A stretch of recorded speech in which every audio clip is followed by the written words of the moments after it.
You are listening to last month's Patreon Party People podcast, which goes up for free on a 1-month delay. If you would like to listen to the most recent podcast the moment it goes live, simply visit patreon.com/blazehedgehog and pledge $1 a month or more.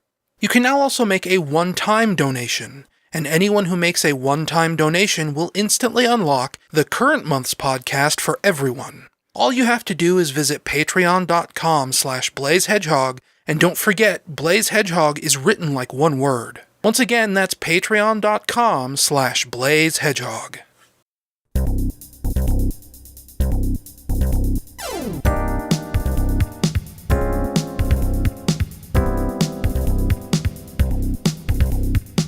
Hello, Patreon party people, and welcome to the April 10th, let me double check, April 10th edition of the Patreon Party People podcast. I am your host, Ryan Bloom, Blaze Hedgehog, either or, really. Hey guys, guess what? I'm back on my desktop. It has been a very long road. It has been almost, if you figure... Well, the scary part is I've been in Nevada almost a year now, if you think about it. We got here on the 4th of July, and it is currently the start of April, so like 2 or 3 more months, and it'll have been a whole year here in Nevada already. And that is insane to me, but I haven't had a computer for like 6 months. I brought my desktop to my brother's like the end of September, and then like 2 or 3 weeks later, in like the middle of October, it broke. So October to April is about 6 months, roughly. I mean, we'll say it was like, the math doesn't quite check out. It's maybe been like 5 months, but it has still been a really long time since I've had a desktop. But I did it. I finally got it fixed, and it seems to be running just fine. Like I said last month, before I went ahead and rebuilt everything, I needed to get a new power supply, basically. So I ended up contacting my power supplies manufacturer, EVGA, went through the warranty process to RMA it, and put it all together, and it works, which is, I'm still babying it a little bit. I'm still, because I want to make sure that it all works just fine. But so far, it seems okay. Like even this right now, I'm on my microphone here. I'm actually in my bedroom. Hopefully it's not like super echoey. I don't think it is super echoey. I think as long as I keep close to the microphone like I'm doing right now. I did a test recording a few minutes ago. It didn't sound super bad. I also think it's because I have all this crap around me now. I have my desk. I have my desktop. I put some posters up. Things like that. I think having stuff to buffer against echoes off the wall, really, really helps. But yeah, wow. I have a computer again. There is still like some weirdness here and there. I'm always a little cautious about things. It feels like I get like frame rate drops in games sometimes, even though like I'll have the Steam frame rate counter up, and it'll say like a rock solid 60 frames per second, but I don't know if it's my monitor or what, but it'll seem like it drops frames every now and then, which is weird. Just weird little things here and there that I'm trying not to think about too hard, because usually, I'll obsess over that kind of stuff and get really anxious, like, oh no, my computer's breaking, and I don't think it's really that big of a deal. One of the things I want to do now that I have it running is buy a new CPU cooler, a new heatsink, because I've said this before, but the one that's in there doesn't really...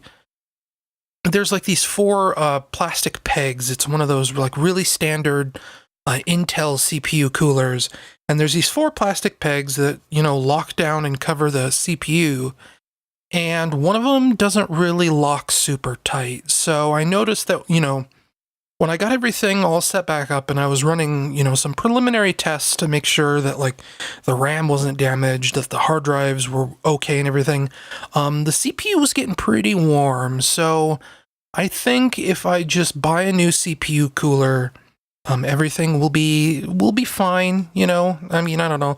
I had an aftermarket CPU cooler on my last system the Windows XP system, and that was kind of amazing. Like everyone always talks about like, oh, water cooling's the best, because they do, I guess, overclocking and stuff like that. But just getting like a nice air cooler, like a standard, because if you don't know about like computer hardware, air cooling is the standard. You have this little tiny fan, and it doesn't spin super, super fast, but I think what it mainly does is it pulls the hot air off the CPU. It doesn't blow air onto it. It pulls it off, and it doesn't spin very fast, and that's how it cools your computer. And it, like I said, it's small, it's slow. It only does basically the bare minimum to keep things cool. So if you upgrade, I think like an upgraded CPU cooler is like maybe $20. Like for like a really good one, like I don't even remember what they're called anymore. I'd have to look it up on Newegg, but there's this like really big like aluminum brick you can get that's this giant fan and has these copper cooling pipes all over it. It's like, like an Evo X or something like that. I don't know. But when I had one of those in my last desktop, not the Evo X or, whatever it's called, I don't remember the name. That's the most popular one, but it wouldn't fit my CPU at the time. I think it'll fit this one now. But when I had my old giant brick CPU cooler in my last system, we're talking idle temperatures were around 50 to 60 Celsius, and it brought those down to like 22.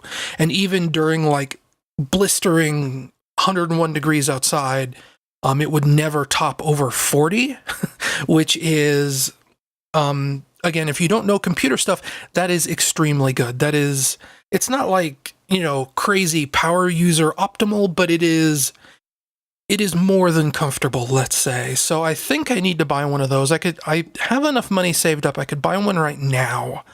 But I also need to get some other stuff for this system. One of the things I stupidly left behind in Colorado was my computer speaker system. I had this like 5 or 7, maybe even 10 years ago.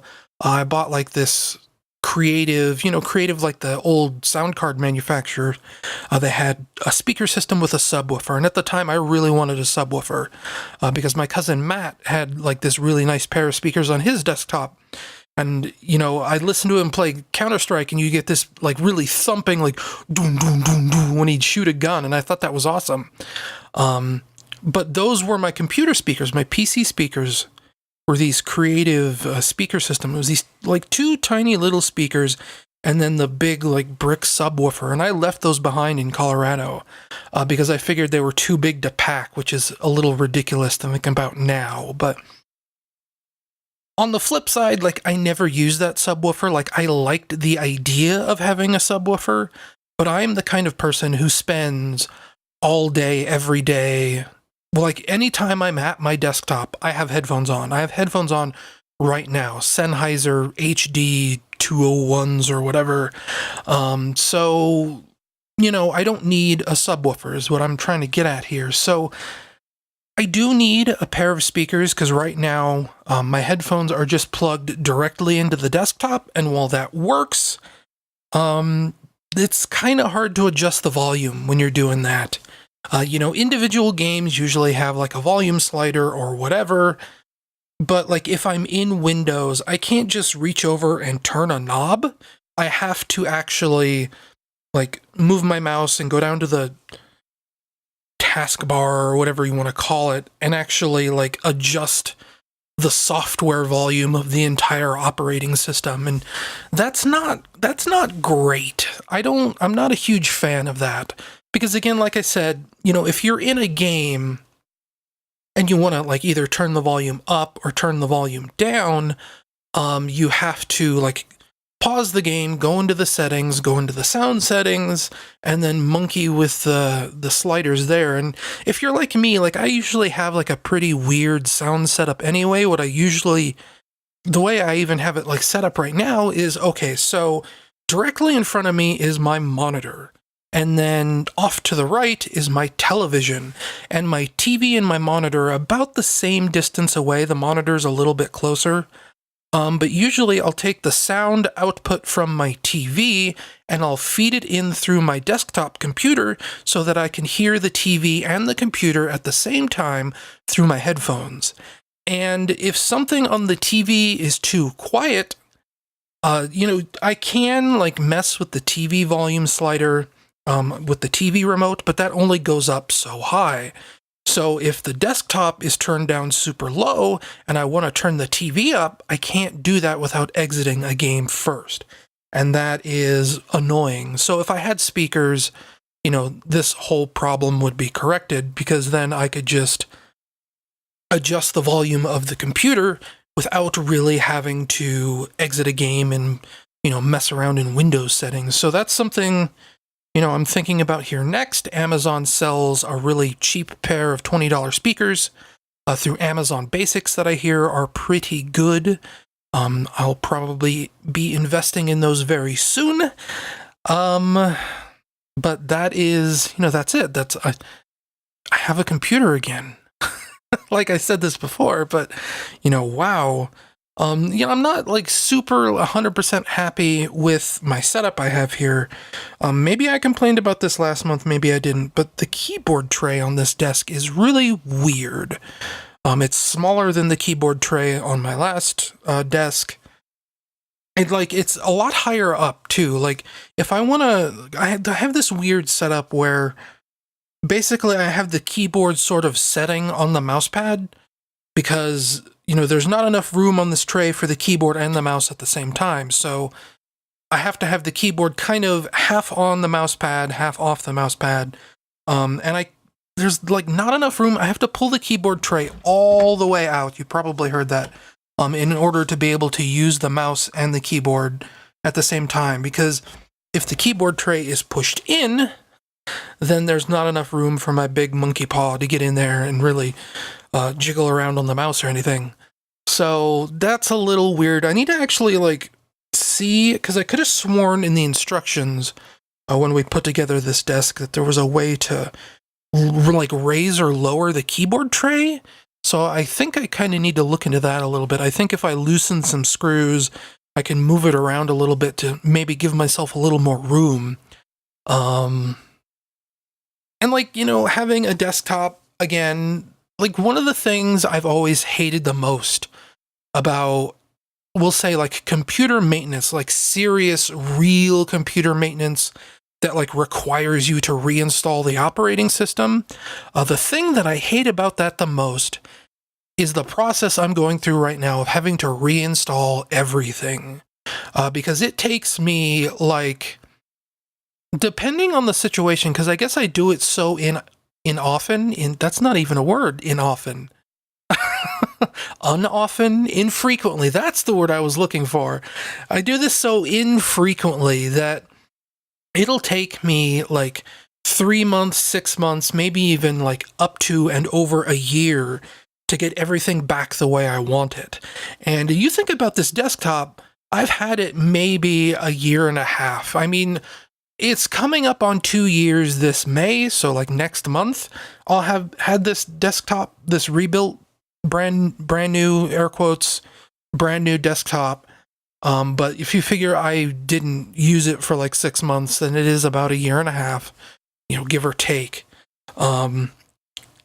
And so it's not I semi-recently set all this up, so I still have a lot of the old files, a lot of the old installers.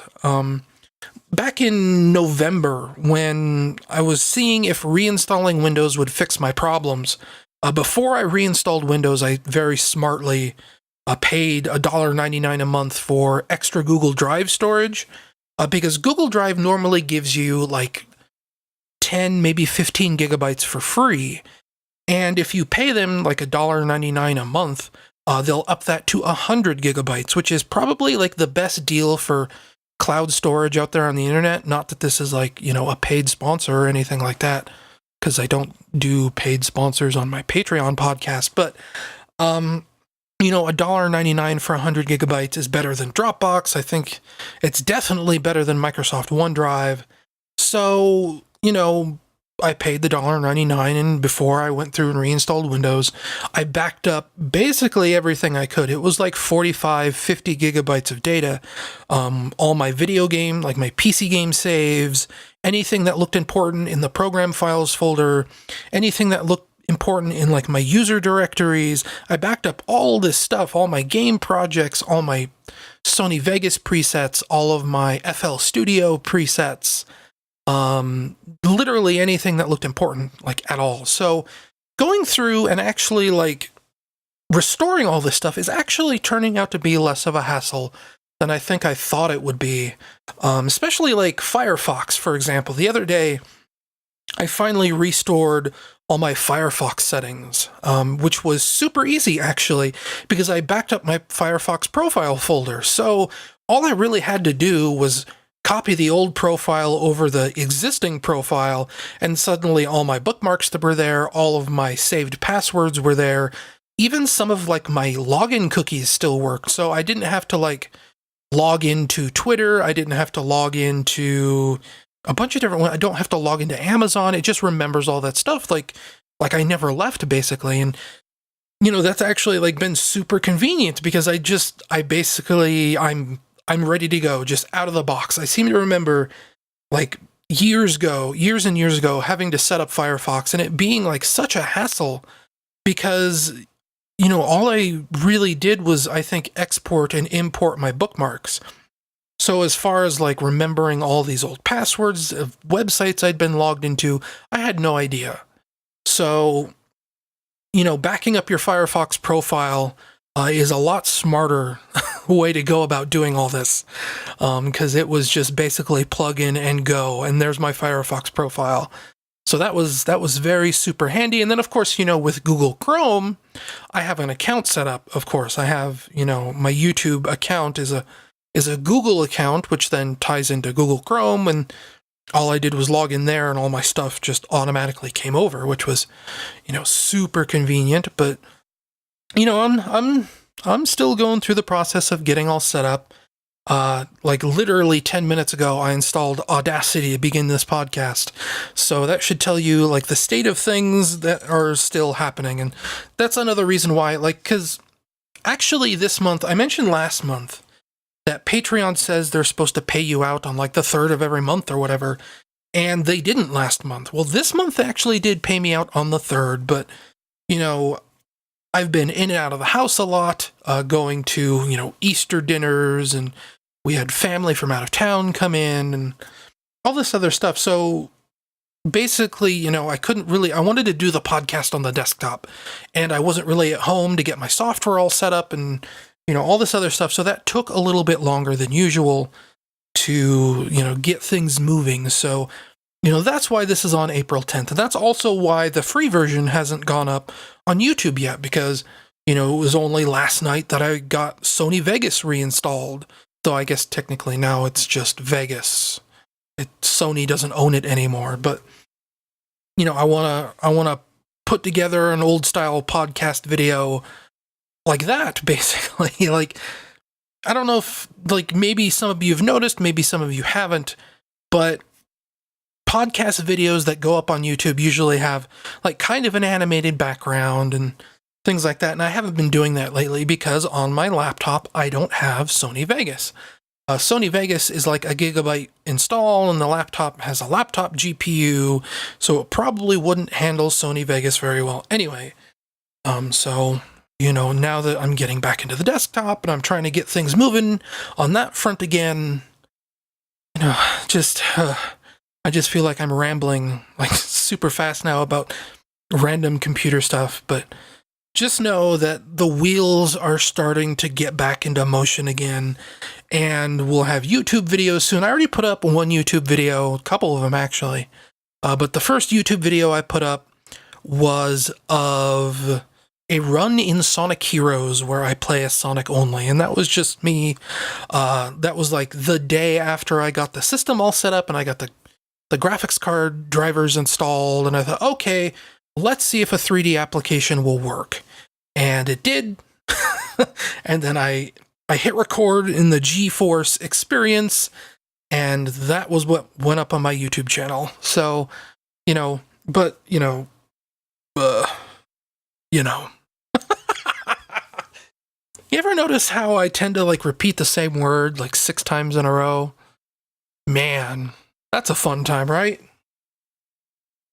And I guess like if we're talking about reinstalling Sony Vegas, talking about videos going up on my YouTube channel, it is time to finally address the elephant in the room of the Sonic Mania review that is now, gosh, that game came out in August.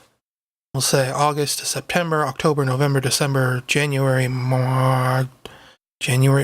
Wait, I skipped February. Oh no, I have to recount again. August to September, October, November, December, January, February, March, April. So that is 8 months out of date.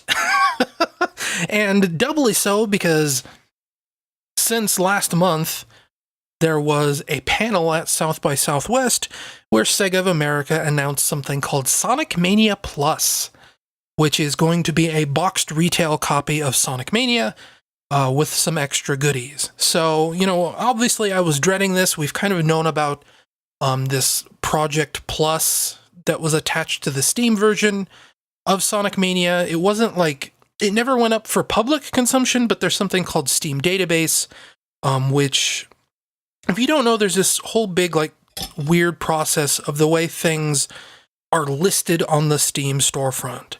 And I think I might have described this in either last month's podcast or some podcast in the last 2 or 3 months, but there's something called the Steam Database, and this is a database of every product on Steam, whether they are public or hidden. And for some, like, weird reason, everyone who installs Steam has a copy of the Steam database on their system, which means you have a listing of every piece of software on Steam, whether it's for sale or whether it's private. And there are entire websites out there dedicated to cataloging what is in the Steam database. In fact, I think it's like steamdb.com. And back in either December or January, somebody noticed that a piece of DLC went up for Sonic Mania. It wasn't available publicly, but it was still attached to Sonic Mania in the Steam database, and it was called Project Plus. So I've known for a while that, something extra was coming to Sonic Mania, and it was like 2 or 3 weeks ago, there was a South by Southwest panel, and Sega of America revealed Project Plus, which is, like I said, the boxed retail copy of Sonic Mania, which comes with 2 extra playable characters, Ray the Armadillo and Mighty the Flying Squirrel, from Sega Sonic the Hedgehog. It's an arcade game. That's a whole separate topic in itself. And it's going to come with something else called Encore Mode, and they haven't really talked about what Encore Mode is, but it's just some kind of extra bonus mode that does something to the game. And one of the ideas I had was, maybe I can get my video review out before we figure out what Project Plus is. That didn't happen, and maybe that's for the best. Because listening to it now, it sounds like Project Plus, or I guess Sonic Mania Plus, as it's known now, isn't really going to be like this big departure from Sonic Mania. There was an idea at one point where I thought, maybe I'll wait and not do my video review until Sonic Mania Plus is released. And they said the release date for this is summer 2018. So that could be anywhere from June to September 2018. And September is a long way away. So there was this idea that, do I want to wait possibly another 6 months to finally do this Sonic Mania video review? And the conclusion I came to was no, probably not. Because even though Sonic Mania Plus is going to have extra features, it's going to have, 2 extra playable characters, it's going to have this Encore Mode, it's going to have whatever else, I don't think it's really going to be that big of a difference. And I'm basing this off of, lately there's been a series of tweets going out there that suggests that the Sonic Mania team is downsizing. And that's not really like an indication of anything as far as they're not going to do a sequel or whatever, but as far as people working on this Sonic Mania Plus, It's not the full team. It's a reduced number of people. Stealth, Simon Tomley, you may know, was the other half. Like, the team was Christian Whitehead and Simon Tomley kind of at the top. Those two guys were the ones who did Sonic CD. They did Sonic 1 and Sonic 2 on mobile. They were like the head coders, the engine developers, things like that. And the way Christian Whitehead has described it, Simon Tomley was on the project because just helping with like engine accuracy. Stealth knows like really, really well how the Sonic engine works. Stealth has actually like perfectly adapted the Sonic engine to run on like all these different kind of platforms through something called EO2. He was working on like Sonic Project Metrics. He had a Game Boy Advance port of Sonic the Hedgehog 1. He was working on a DS port of Sonic 1 for a little while. He very intricately knows how this stuff works on like a perfect one-to-one level. Like he is the brain, basically. He left. He did a tweet a couple months ago, maybe not even a couple months ago. It was like 3 or 4 weeks ago. It was right before this South by Southwest announcement where he tweeted something like, "And so I left the team, but never," it was, I'm trying to remember now. It was like, "So I left the team, never to return, or will I?" Like, obviously that's sort of a tease. He's saying, he didn't leave on bad terms. It's not like he'll never come back. He's just saying that as far as they need him right now, Stealth, Simon Tomley, the brain of Sonic Mania, is gone for now. And then that was also followed by a sprite artist named Midio. He put out a tweet that he was looking for work, that he'd worked on Sonic Mania, and now he's looking for a new job, which means, reduced art. And then Brad Flick, one of their level designers, also put out a tweet saying, "Hey, I'm looking for work," which means I'm not working on Sonic Mania Plus.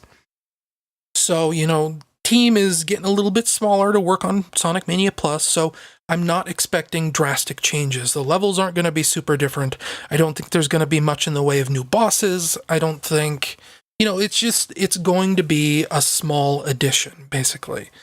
An excuse to put it out physically on a retail disc for PlayStation 4 and Xbox and Switch and whatever else. But, it's not the sort of thing that's going to necessitate me delaying my video review for possibly another 6 months. So I'm going to go, once I get a little more settled here on my desktop, I am going to go full steam ahead on a Sonic Mania video review. And then when Sonic Mania Plus comes out, whether it's June, July, August, or September, I'll maybe do like a second video where I revisit the changes and see how it reflects on what I said about Sonic Mania originally. That is the plan. And like there's like a weird part of me that, even though I'm not going to change anything about my Sonic Mania video review, there is a weird part of me now that kind of wants to go back and rewrite it. And I know there's people out there probably groaning at me saying that, and I do realize how ridiculous that sounds. It's not something like, I'm not saying I will do this, I'm saying that maybe I will do this. And I'm pausing the podcast here for a minute. Okay, dump truck is gone. What was I saying? I was saying about rewriting my Sonic Mania video review. And, I'm not saying I'm going to do that. I'm saying that's something I'm thinking about because, like, the original video review, it's kind of long-winded. Like, if you look at the way I write my video reviews, I kind of write them like normal text reviews, let's say. It's like these, I break it up by paragraphs. Each paragraph is like an individual section, let's say. And the paragraphs in my Sonic Mania video review go on for a while. Like, they are some of the biggest paragraphs I've ever written anywhere on anything. Each paragraph could probably be like its own individual article in some other series of something. So there is a part of me that kind of wants to see if I can de-bloat it, like, slim it down, make it a little more lean, kind of cut to the point a little bit quicker. And then, like, there's the other thing where I originally wrote that video review script, 7 months ago, basically. And in those 7 months, my opinions about Sonic Mania haven't changed tons, but they have changed a little bit. And I'm wondering if maybe it would be worth it to go back and sort of, maybe double down on some points, maybe pull back on some points. That's something I never really like doing, though. That's something, when you write a video review, you want it to be like, boom, you want to set it in stone so that it can't really change. That's kind of like a deadline thing where, it'll kind of change forever until, like, the moment you lock it down. And that's why I said, many months ago, many podcasts ago, I said the script was locked down. I couldn't edit it anymore. And now I'm saying I want to go back and edit it because also I have to, like, put in a reference that, yes, I know Sonic Mania Plus is coming. And I have to say that, like, a video is coming. And then I can also make the changes to the Patreon stuff at the end of the video review, like I mentioned last time, like, changes in the Patreon list of people that I've had over the last 7 months. There's a lot I could do to this video review script that I kind of want to do, but I also kind of don't want to do. So that's just something I'm thinking about, I guess.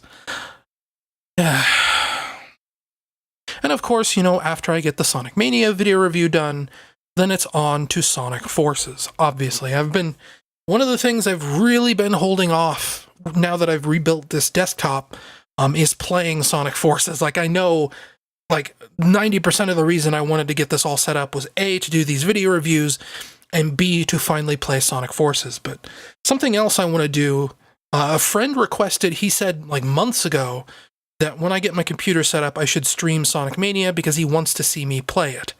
And then, obviously, I also want to stream my first time through Sonic Forces. So, those are things, that's why I'm holding off on playing Sonic Forces, because I want that first time to be streamed live on the internet so that you can pinpoint the exact moment my heart breaks. My heart's not going to break over Sonic Forces. I don't know what to think about that game. I've heard conflicting reports from it. I've heard some people say it is the worst game in a long time, and then I've heard some people say, it's not so bad. So, my expectations for Sonic Forces are kind of all over the map right now. We'll see what happens. That'll probably be happening sometime in the next week, because I do want to get on that lickety-split. I'll probably do the Sonic Mania stream to sort of, refresh my thoughts about that game a little bit, see if I really do want to go back and, like, edit down the script or anything like that. Think about where I want to insert the reference to the additional Sonic Mania Plus video, because there are going to be people in the comments section of that video review that are going to be like, oh, Sonic Mania Plus is going to fix all your problems. And no, I don't. If for you patrons out there who have access to the unfinished version of the audio, you'll know that I don't think the complaints I made about Sonic Mania are going to be fixed in Project Plus. I'd love for them to be fixed, but the problems I had with that game are not something that can be easily just patched over, let's say. You'd need a little more significantly changed something. You'd have to do, like, a little more serious work than just a band-aid over a couple of places. But, who knows? They've also been working on Project Plus for 4 months now, and for a team of developers who work on a game for 8 hours a day, 4 months is actually kind of a long time, especially if you figure their team is like 5 or 6 people strong, maybe closer to 10. So, 8 hours a day, 40 hours a week, times 5, we're talking, multiple hundreds of hours a week of work going into this project. So, I don't know. We'll find out. We'll deal with that in a second separate video whenever that comes out. I'm thinking Project Plus probably comes out. They could spring it on us in time for the, what would it be, the 27th anniversary of Sonic the Hedgehog at this point, because that would be June 23rd. And if they said summer, the first day of summer is June 21st. So they could put this out on the anniversary, but I don't think they're going to do that. This will probably be sort of like Sonic Mania was, the original release. We're talking maybe July, maybe August. They might even run up, somewhere in September. What was it? The PC version of Sonic Mania, I think, didn't actually come out until like September 14th, right? I don't know why I'm asking you guys questions. You guys can't answer me until the comments, but yeah. Anyway, I've been talking about all this weird stuff for long enough. That's enough rambling about this. Sonic Mania video review forthcoming. Sonic Forces video review forthcoming. Streams for both of them also forthcoming. And then at some nebulous point in the future, a second Sonic Mania video review. And probably a stream too. I don't know. So we're talking about these video reviews, which obviously brings us to the subject. Now, this will be the third month I've talked about it. What am I doing in the future regarding the status of my, what was once a Steam Greenlight game, now is just a Steam game, I guess, because I did pass Greenlight.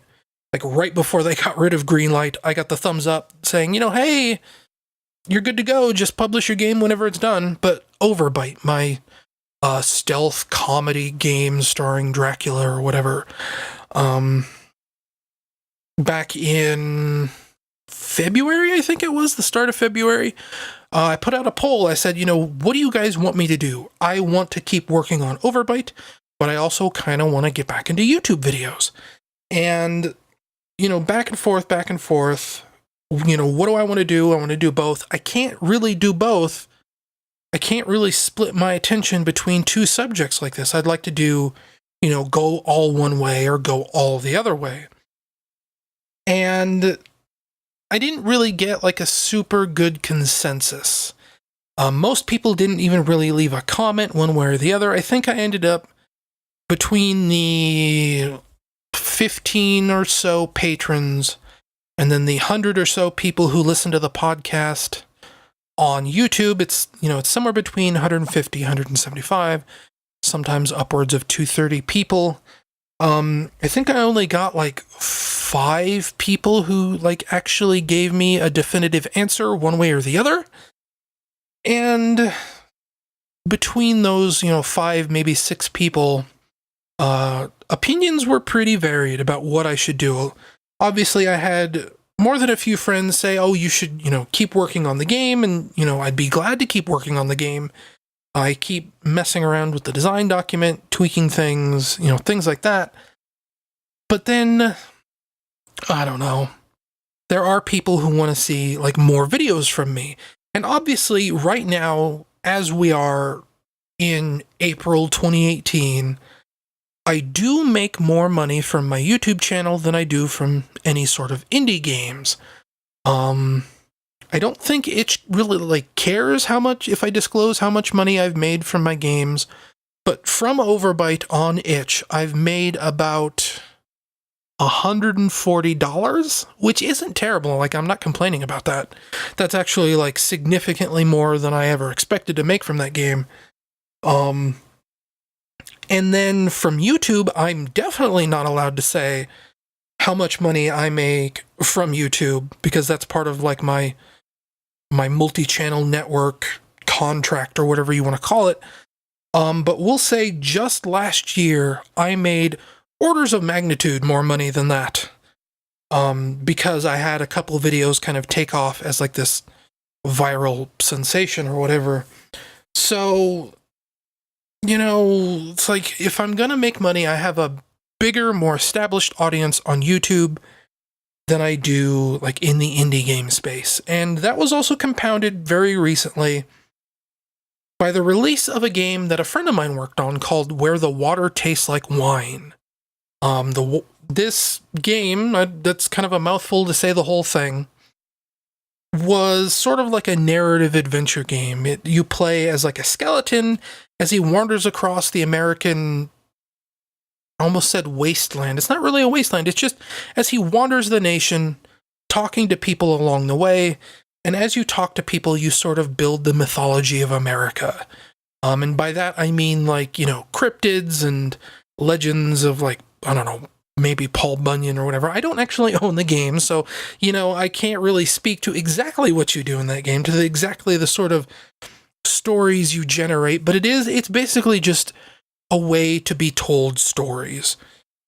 You wander around, you talk to people, you get fragments of a story that sort of then build into a larger narrative, and there are multiple stories that are, you know, run concurrently, and it's kind of up to you. You make choices like during stories, I think, that sort of, you know, build this mythology, and then like you cash in the mythology, or I don't know. I shouldn't really be talking about the game in any great depth. But anyway, this game came out and it had some pretty high profile people working for it. It had like the voice actress who did Clementine in The Walking Dead. She provides voices for Where the Water Tastes Like Wine.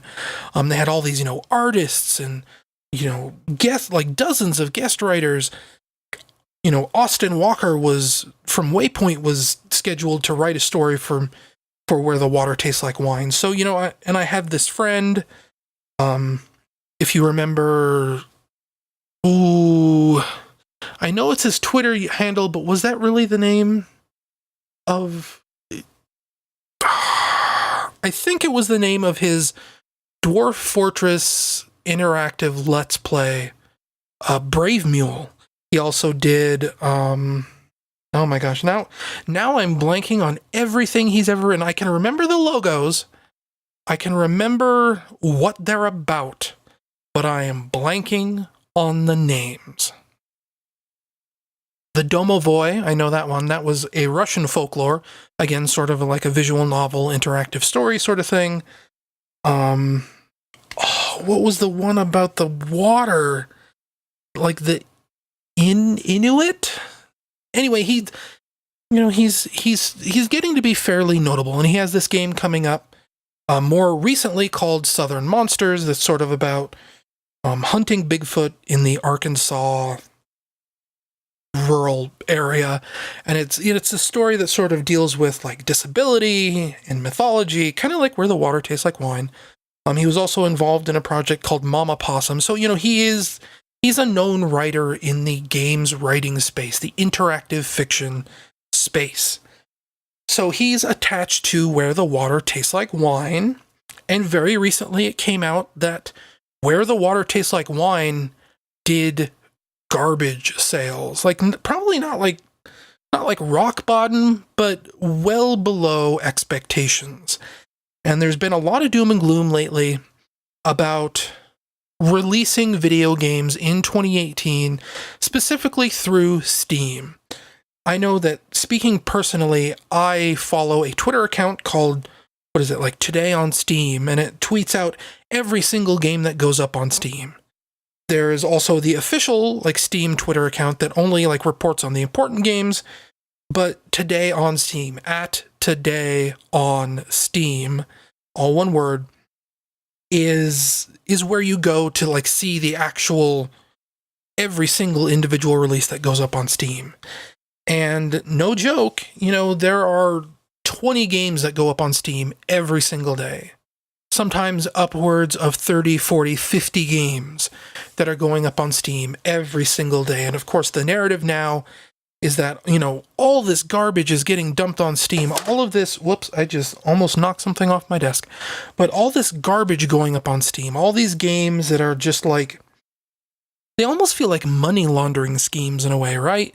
Like one of the things Valve did on Steam recently, not recently, but like within the last, we'll say, 9 months, is they were talking about how there was a scam to make money on Steam through its trading card system.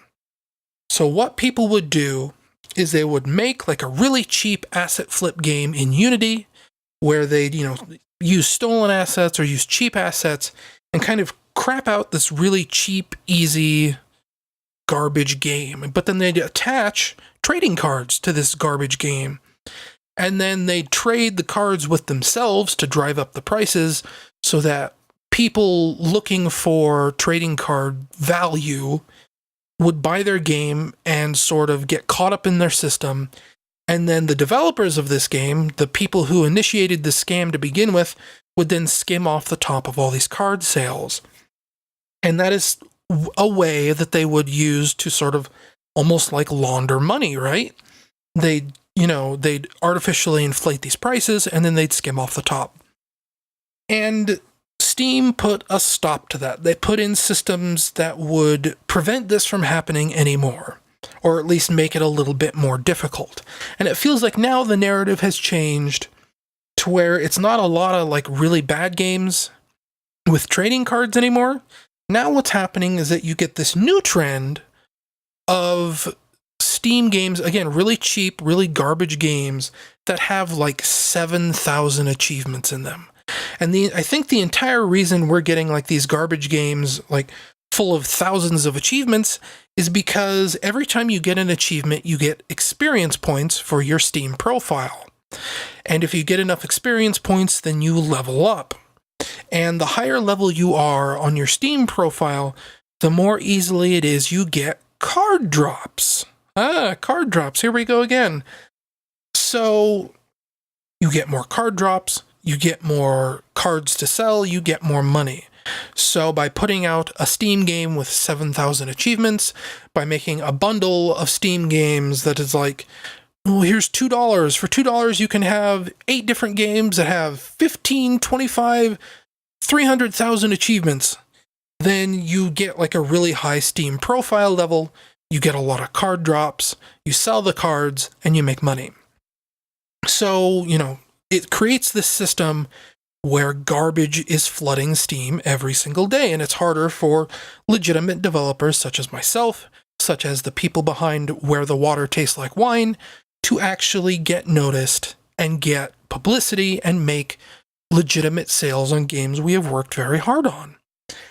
And all this reflects on the poll I put up about, should I work on Overbite or should I dive back into YouTube videos? And it's one of those things where it's like, yeah, YouTube's not a very stable platform these days either, with their whole, not suitable for advertisers system. And, just a few weeks ago, we actually had someone, it wasn't even a few weeks ago, it was literally days ago at this point. A crazy person actually got an assault rifle and went and shot up YouTube's headquarters because she felt that YouTube was intentionally dumping her videos, not giving her the money she thought she deserved. And of course, she was a crazy person. People have actually dug through her account now, like her Instagram account, her YouTube account. I think her YouTube account is like shut down now, but they've dug through like her personal blog and her Instagram account and everything. And she is very clearly a crazy person, but there's also some truth there. She thought the system was working against her and she took steps, crazy, like violent steps, but she still took steps because she thought she was being discriminated against. And that's the state of YouTube right now, basically. So, YouTube's not a very stable platform to make money on. Indie games on Steam is not a very stable platform to make money on.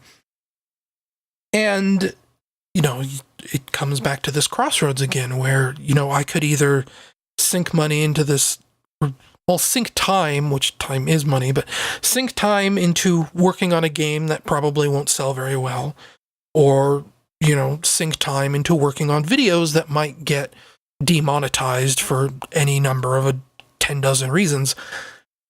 But on the flip side, I'm currently making money from YouTube. Not a lot of money. New Year flips over and, your YouTube revenue just hits the dumps all of a sudden. What was, I can't even say how much money I was making last year on YouTube, but it was, for a time, a comfortable amount. Obviously I had enough money to buy a desk. I had enough money to get a cheap deal on a PlayStation 4. I had enough money to spend almost $200 fixing my computer. I had enough money to buy surge protectors and lamps and SD cards. And, I did okay last year.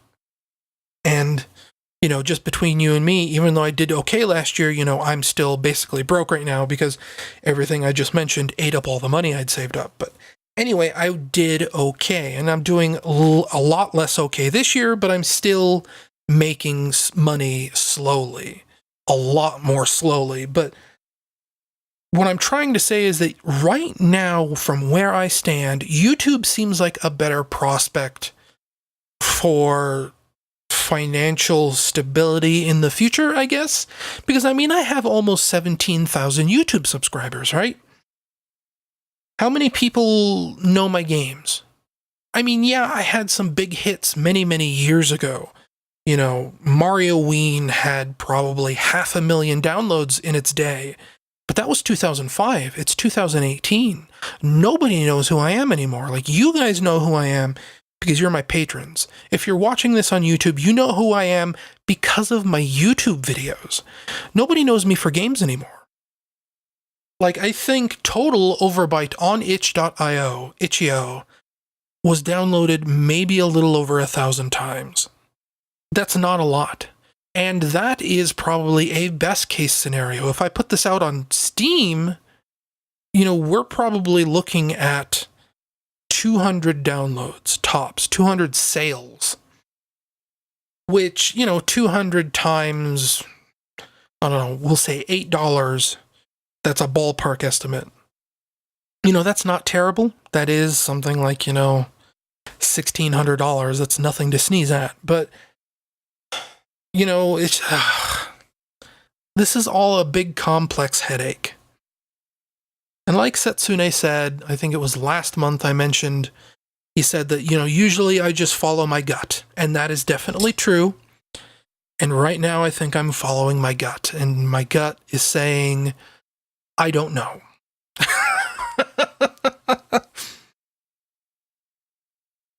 This is a complicated thing to be thinking about. So I don't know. There is a part of me that just wants to keep diving deep down into YouTube videos, and I keep actually getting more and more ideas for YouTube videos. I keep jotting down more like prospective video titles. I'm gonna go into my Google Docs here and tell you some of them.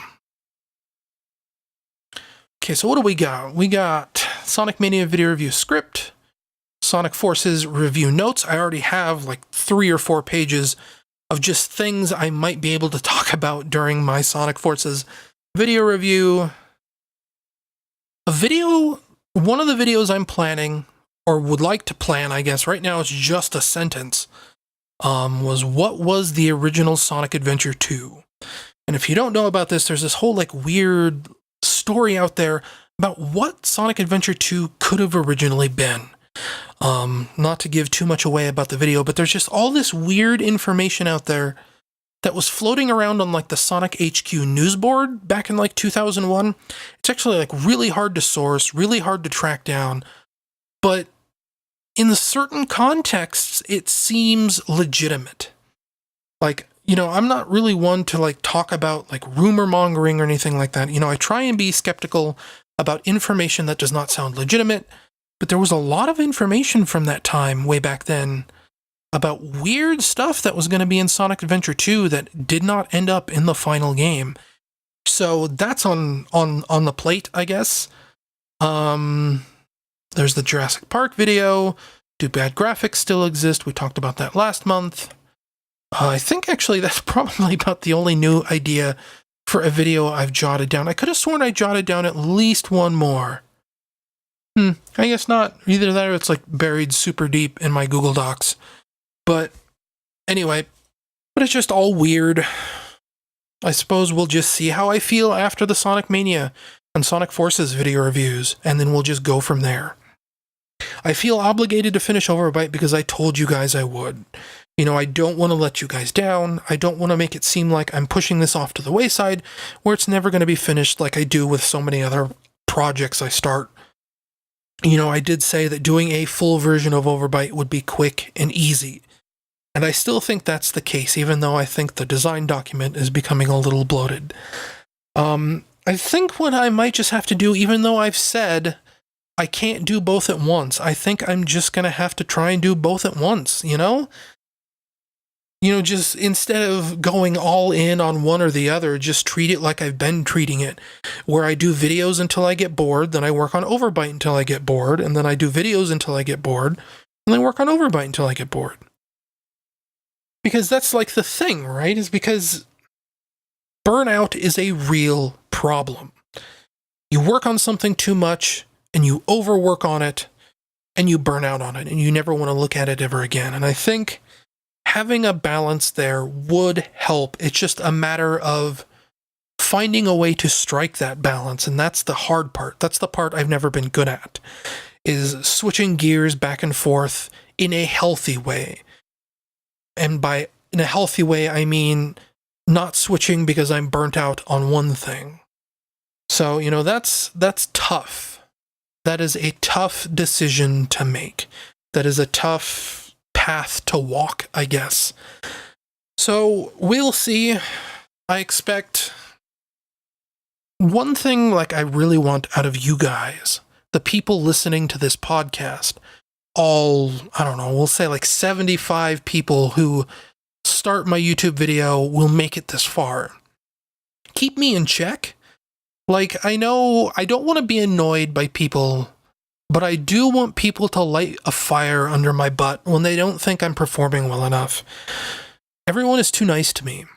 I do sometimes need to be beat up a little bit to motivate me forward, but I also know that I also have a tendency to shut down and crawl into my shell when people yell at me. So I don't know. We're getting too personal. This is getting weird. Should just move on to another subject because I'm getting my weird ASMR voice here as I get real close up to the microphone and start whispering to you guys. Sorry. What are we at? Whoa, we're at about an hour already. I was going to do a break after the next segment, but I guess we'll just start the next segment after the break because I'm going to go take a break, rest my vocal cords, get something to drink, go to the bathroom, things like that.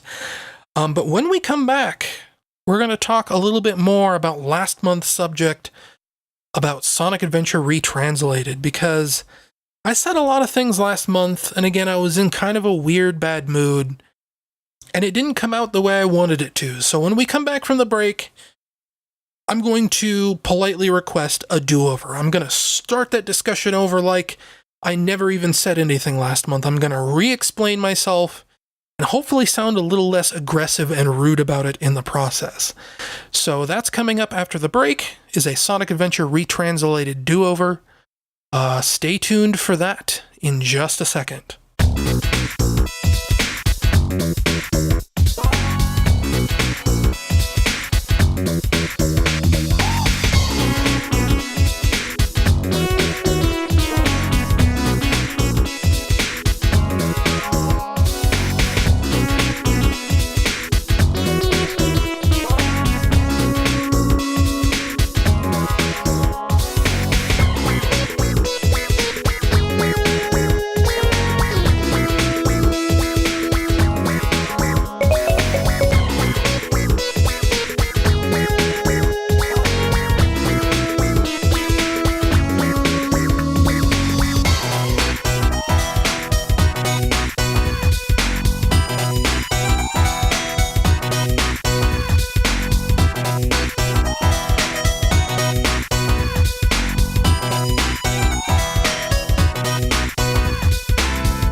We're back. During the break, the very long, 2.5 hour break that I just took, I actually looked it up.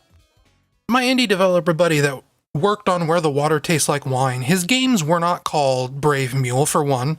It was Matal Remrit. That was the Dwarf Fortress Let's Play he did. Brave Mule is the name of his company. It's his label, I guess you could call it.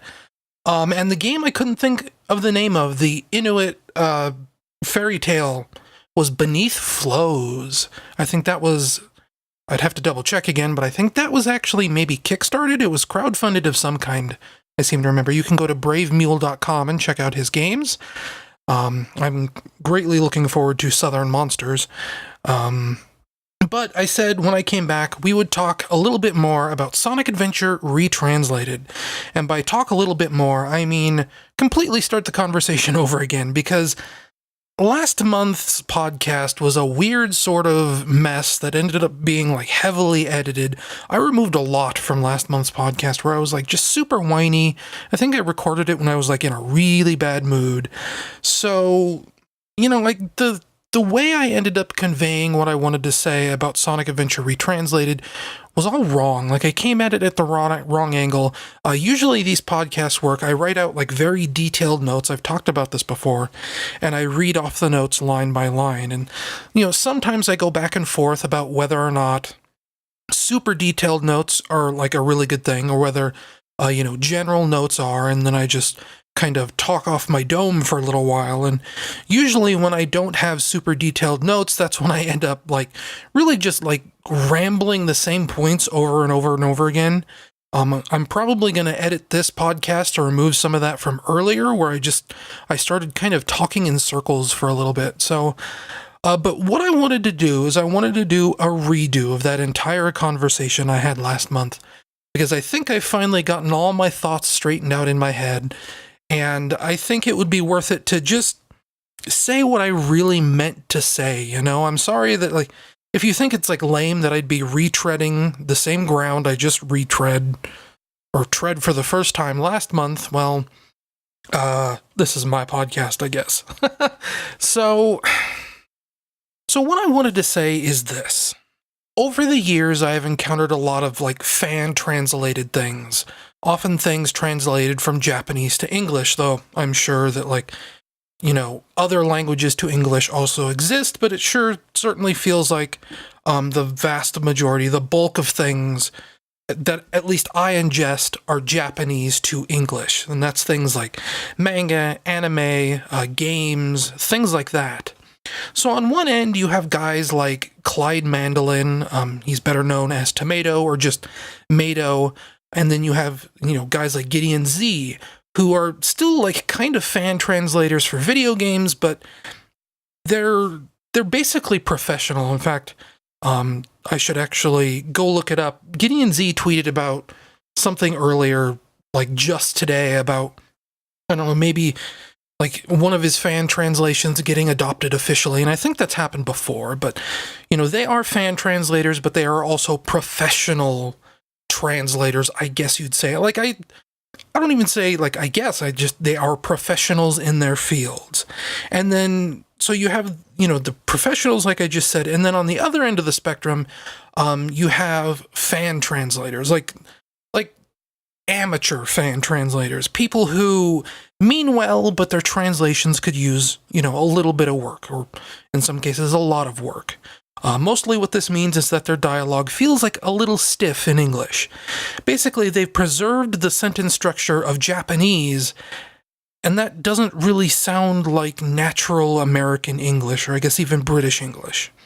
You get like a lot of big words, a lot of over-explanation. It just doesn't sound like native language. And in a lot of cases, it's, that's fine, actually. Like, it's perfectly readable. There are literally thousands of fan-translated mangas that are exactly like this. But, like, obviously that could be better, right? Natural readability is what separates the amateurs from guys like Clyde Mandolin. And Clyde Mandolin runs a whole site called Legends of Localization, and has published multiple books on the subject of localization. He was one of the fan translators behind Mother 3, a series that very heavily relies on natural-sounding dialogue. Like, the whole sense of humor in that game very specifically relies on, like, comedic timing and readability and things like that. So, guys like Clyde, they know what they're doing. And in the face of that, over the years, this, like, super amateur fan translation has actually kind of become, like, a pet peeve of mine. I'm not exactly a world-class writer or anything like that, but it's one of those things where I've often wished that if I had more time, I would, like, offer my services to come in and rewrite one of these amateur fan translations to sound more natural. Not necessarily to like change the story or anything, but to take a stiff translation and kind of loosen it up a little bit. And like, to tell you the truth, I've actually kind of done that a few times already on just like smaller one-off mangas or whatever. You know, I've gone through, I've rewritten all the dialogue to sound natural, and after showing it around to a few people, the response I kind of get is that people sort of look at me like I'm a crazy person. They'll read it, and after realizing I didn't do any actual translation work, they ask me stuff like, you know, why did you do this? It's not that different. And I try to explain that no, now it reads better, and they'll just kind of fail to understand why anyone would do such a thing. Because again, there are thousands, probably even tens of thousands of mangas out there that have this really stilted, stiff translation. And like, maybe they're so deep in this stuff that they don't even notice it anymore. To them, this is just how manga reads. But it's one of those things that is extremely important to me, even though I kind of realize now that it's sort of an uphill battle to explain to people why it's important.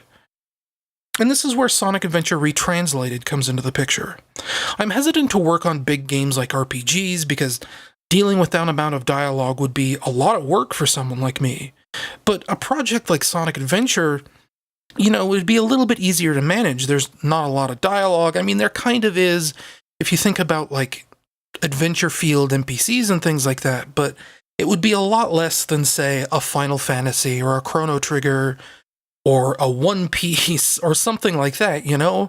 It'd be just easier for me to manage. And, you know, I'm already like super interested in the source material because you have games like Sonic Adventure 2 where I'm pretty sure a lot of that storyline's nuance gets kind of lost in how poor Sega's translations of the era were.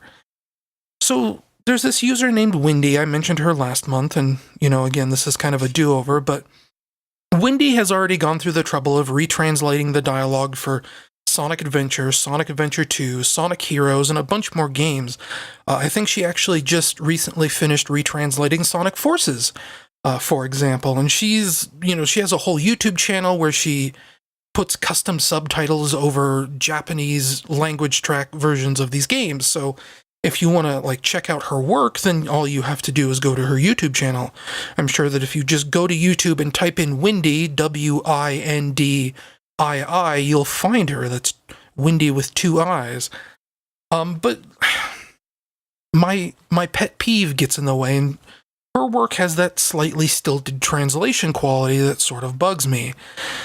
And like I've said like 2 or 3 times now, you know, that's fine. What she's done is fine. But in my mind, it could be just a little bit better. And I want to help make it better. I think, you know, she's done a lot of good work, but we can take it even farther.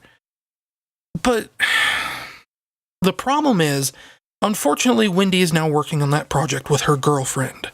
She's deleted all public versions of her translated scripts, and they've kind of locked the project down and aren't taking outside help anymore, which is obviously a bummer for, you know, a person who wants to offer their help to, you know, make this script sound a little bit better and a little more natural. And, you know, Wendy's girlfriend, you might know her on Tumblr as Speeps Highway, rather. She has a YouTube channel under Speeps Highway. I think her Sonic Retro username is JMT Shaw, and she's also kind of cleaning up the script a little bit herself. And again, you know, like I've been saying, her work is fine, but she's mainly just going through and cleaning up grammar. She's going through and maybe tweaking wording a little bit, but she's still kind of got this slavish dedication to being this 100% accurate translation, for better or worse. And I guess that's what this really all comes down to. It's a case of translation versus localization. Some people want direct, exact translations, even at the cost of readability. And I want to push things more in the direction of localization, where you keep the spirit of what's being said, but use different phrasing to say it. And I think that kind of, you know, exemplifies exactly what Wendy is doing, especially given the fact that she's doing it to recent games like Sonic Forces, which are probably, you know, as far as localization goes, they're probably actually, you know, fine. They're probably pretty good localizations, but she's, you know, taken it upon herself to go back and retranslate the game anyway because she wants this, you know, exact, direct translation.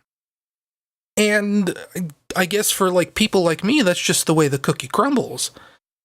Like I said last month, I'm tempted to see if I could just make my own offshoot where I borrow their scripts and sort of make it my own thing, because something that actually has happened is that someone took Wendy's scripts and they've actually injected them into Sonic Adventure. So instead of just going to Wendy's channel and seeing, footage of this on YouTube, you can actually play a retranslated version of Sonic Adventure for yourself.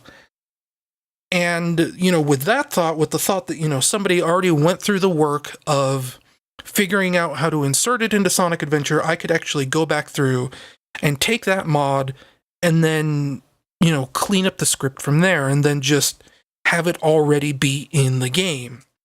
Technically, I already got the green light from Wendy last January to sort of go through her scripts and tweak things up. I already have, even though she doesn't have those scripts public anymore, I still have versions of at least the Sonic Adventure 2 scripts where I've gone through and I've touched things up. And, I ended up getting like super busy with moving last year, so I only really worked on this for maybe a month, maybe 2 months. And then I sort of spent the entire rest of the time focusing on getting ready for this move. So, with the little bit I did back then, and then I did a little bit more work recently, I have the entire hero story script touched up and not necessarily rewritten, but, like I said, loosened up, naturalized, things like that. And then I have a little bit of the final story done. I haven't touched the Dark Side story at all. It's just the entire hero story script and then a little bit of final story. But, that's just where things stand, I guess, is, I don't think they want my input. I'd like to give my input. I've already done like a fair amount of work, we'll say. It's not like a ton of work. I'm just, reading the script and saying, oh, that doesn't sound entirely right to me, and then rewriting the lines so that I think it sounds a little more native English, let's say. But that's just where we stand, I guess, and that's kind of a bummer, but this is something that's important to me. And like the real bummer about all this is that I'm going through all this trouble of saying all this stuff, of clarifying what I mean, and even if they were like, oh, that's fine, you can do what you want, I probably already have too much on my plate as it is, so even if they give me the green light, I probably wouldn't do much with it anyway. But I think that's another reason why it kind of upset me, is that I made this big stink out of everything. I made it to be this big, huge problem in my life, and it's probably not that big of an issue, and I'm just an idiot and a loser. Whoops. Okay, so after I said all that, that is where I wanted the original break to be. I'm just reading through my script here. Or not script, my notes. So I guess with that out of the way, with my weird whining out of the way, with, what's happening with the YouTube channel, what's happening with Overbite, I guess we could, before we move on, we could also talk about a little bit. I did a test stream a couple days ago. If you didn't tune into that, like, it was one of those things where it was like 5 o'clock in the morning and I wanted to see, I wanted to mess with OBS because I just reinstalled that. And I ended up streaming for like 6 hours, just bouncing between different games.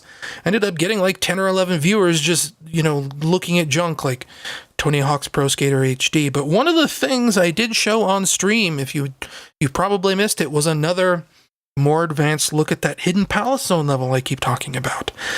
And if you don't know what this hidden palace zone level is, to recap, so, Taxman and Stealth put out Sonic 2 Remastered on mobile. They had their own version of the hidden palace zone level, the famously lost Sonic 2 level hidden palace zone. They made their own version, and I wasn't entirely happy with it, so I've decided to just sort of make my own version. Because, I was trapped on my laptop, I had this game development itch, and instead of working on Overbite, I decided to, finally go ahead and make this hidden palace zone level, because I actually found recently, for literal years now, this is something that's been rattling around in my head. And it's one of those things where, after it rattles around in there long enough, you kind of have to get it out before it drives you crazy. And it makes me feel super guilty to be working on this and not on Overbite.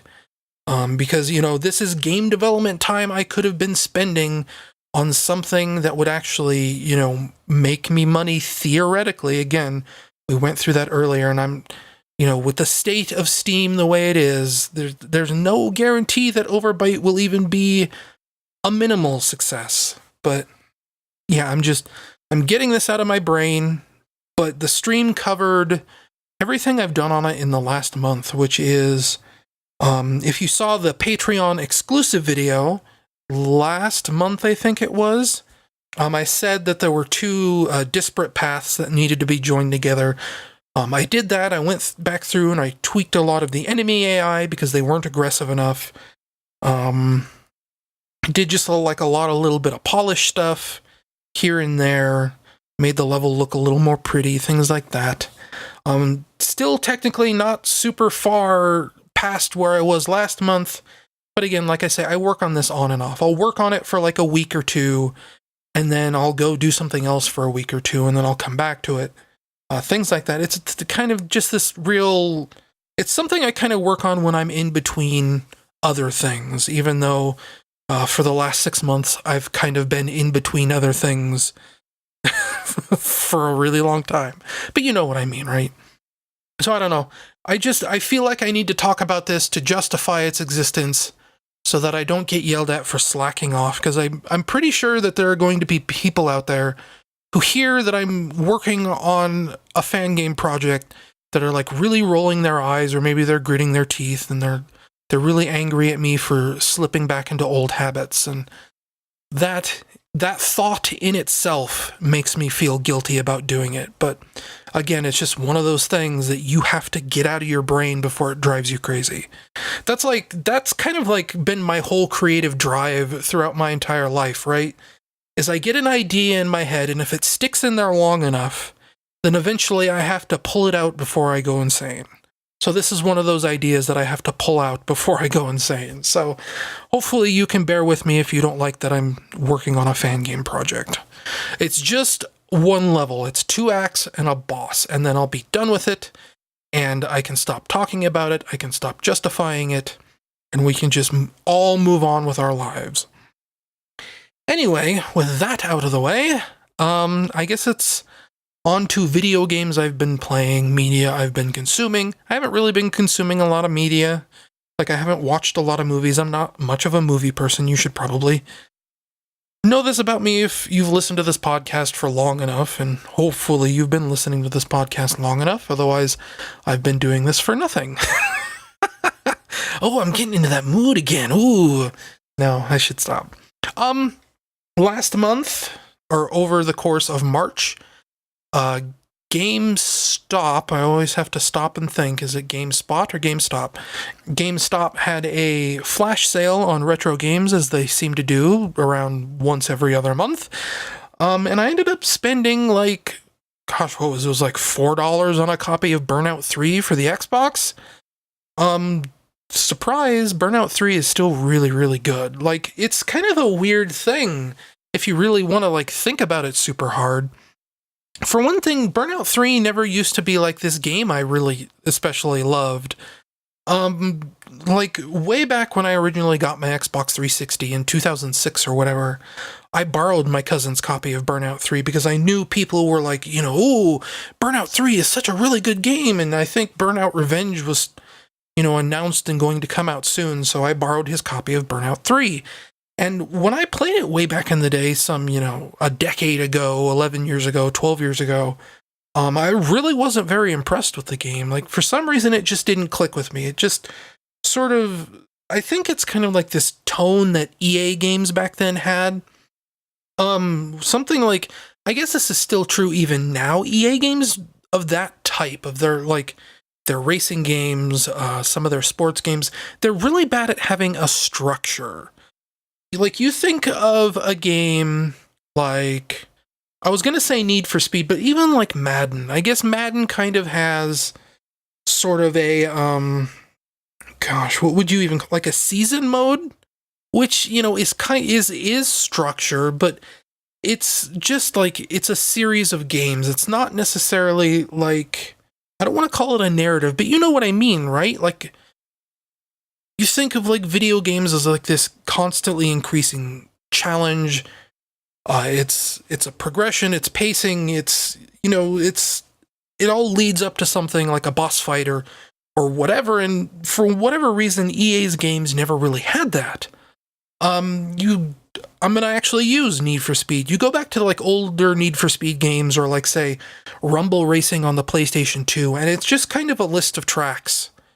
And even then, like, it's a list of tracks insofar as you have to pick each individual track that you want to play next. There's rarely even like a Grand Prix Cup mode. It's like the whole game is just quick play, right?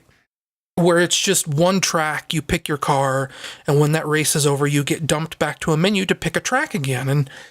And that's kind of like what bothered me about old EA games, and that's kind of what bothered me about Burnout 3, is that you don't really get a sense of structure. And then at some point in the last 12 years, or however long it's been since I originally played Burnout 3, for some reason that stopped mattering to me, and I got over it, I guess. I don't know. And now I love Burnout 3. Like, I think Burnout 3 is probably a better game than Burnout Paradise, to be perfectly honest with you. I actually also, since I have my desktop back up and running again, I actually went back and tried a little bit of Burnout Paradise. And, you know, comparing and contrasting, going back and forth between the two, like one after another, there's that dump truck again. And this time he's even louder. Wow. The microphone is definitely picking that up.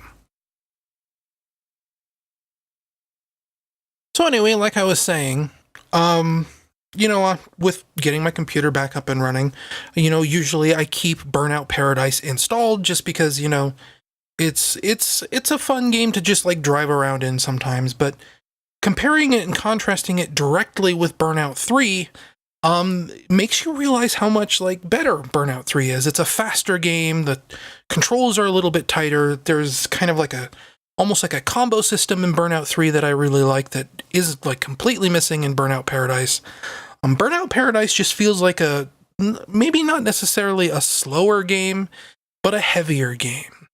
It's, you know, at one end, like let's say you have a spectrum. At one end you have Burnout 3, and at the other end of the spectrum you have something like, I don't know, Need for Speed Rivals, Need for Speed Most Wanted, Hot Pursuit, you know, Criterion's Need for Speed games. Burnout Paradise is like squarely in the middle of the spectrum.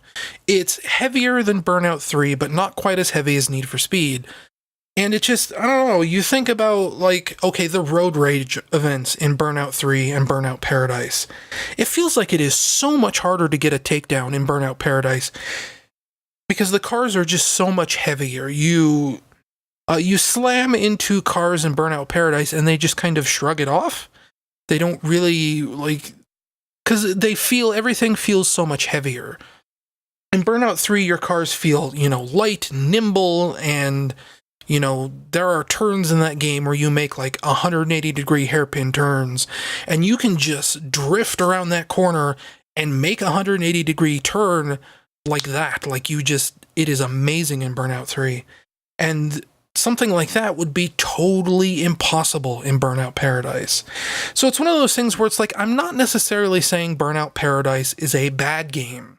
I think Burnout Paradise is a fine game, even though my opinions on open world racing games are sort of known. I was talking about this in context of Need for Speed Rivals a few months ago about, you know, open world racing games are a little bit boring, and I think that also translates to Burnout Paradise. Burnout Paradise can be a little bit boring sometimes, and that's not a problem I feel with Burnout 3. Like, I got Burnout 3, I put it into my Xbox 360, and I must have played like 10 hours of that game across a 2 or 3 day span.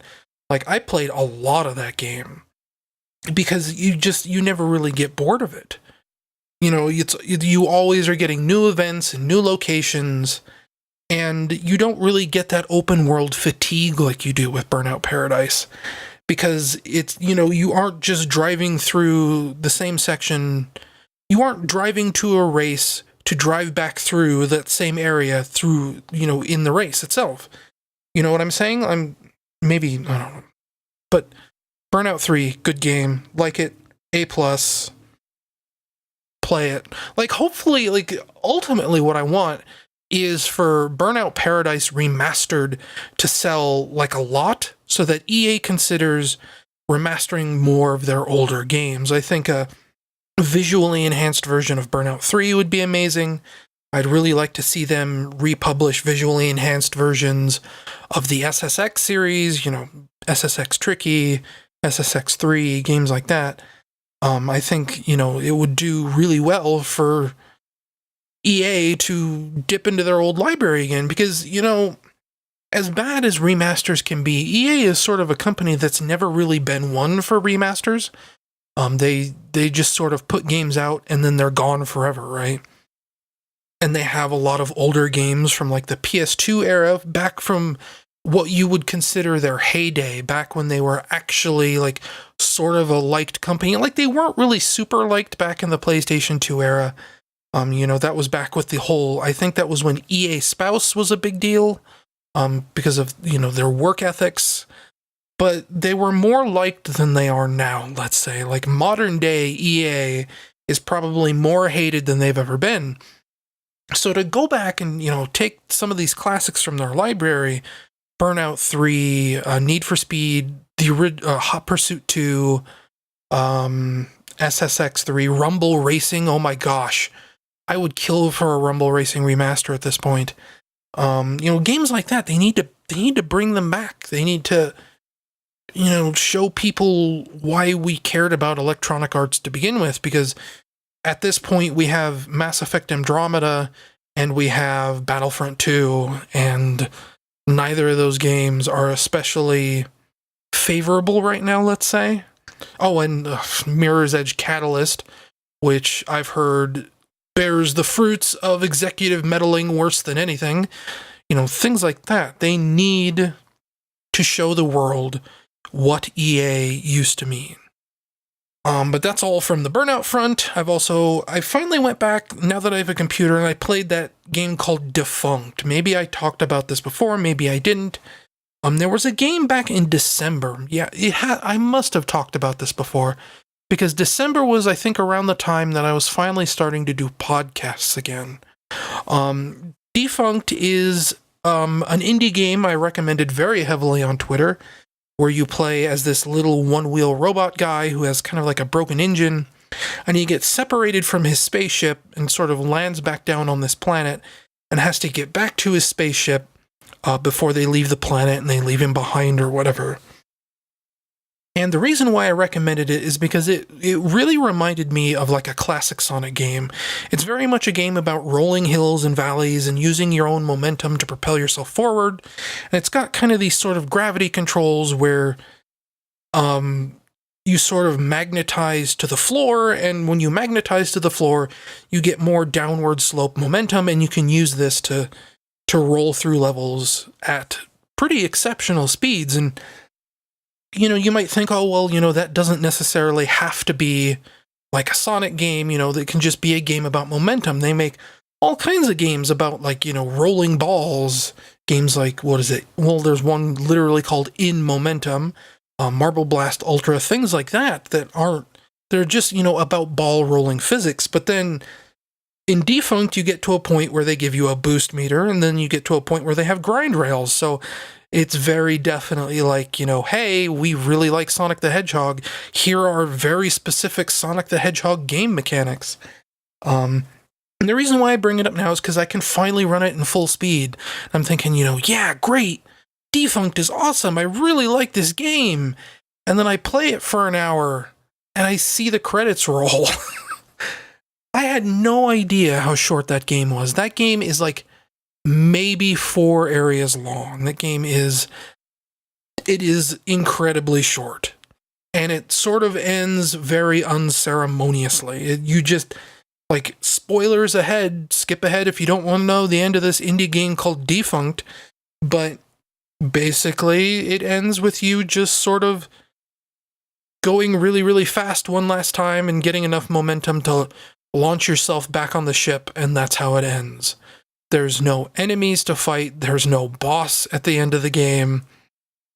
It's literally just go as fast as you can until you get back where you want to go, and that's it. And to be fair, in the credits of Defunct, it does say that it was a student project, and it kind of, in reflection, has a very, like, student project feel to it, where, you know, it kind of feels like they cut corners a little bit. It's not a very pretty game. Like, I don't know why it runs so poorly on my laptop, because even on my desktop here, with everything cranked as high as it will go, it does kind of look like a game from 2005. Like, there's no fancy shader effects. This could have been like an Xbox Live indie game that launched with the service back in 2007 or whatever. I mean, actually, like, in that context, it kind of reminds me of Twisted Pixel's first game, The Maw. If any of you out there ever played The Maw, you'll know it kind of has that sort of rough around the edges quality to its visuals, where, you know, the way levels look is very simplistic. It's not a very complicated looking game. It's more about the personality than anything else.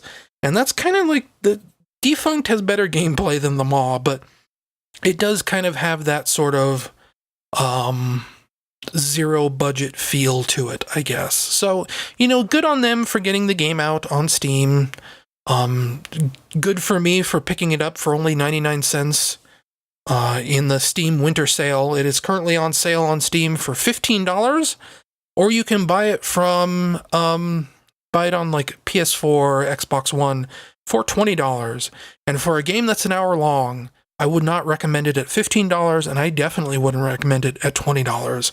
So, you know, that's the kind of game where put it on your wish list, wait for it to go on sale, and then buy it for cheap. Because as much as I enjoyed Defunct, because, you know, I am kind of down on how short the game was, but I did enjoy my time playing it, I would not enjoy it at $15.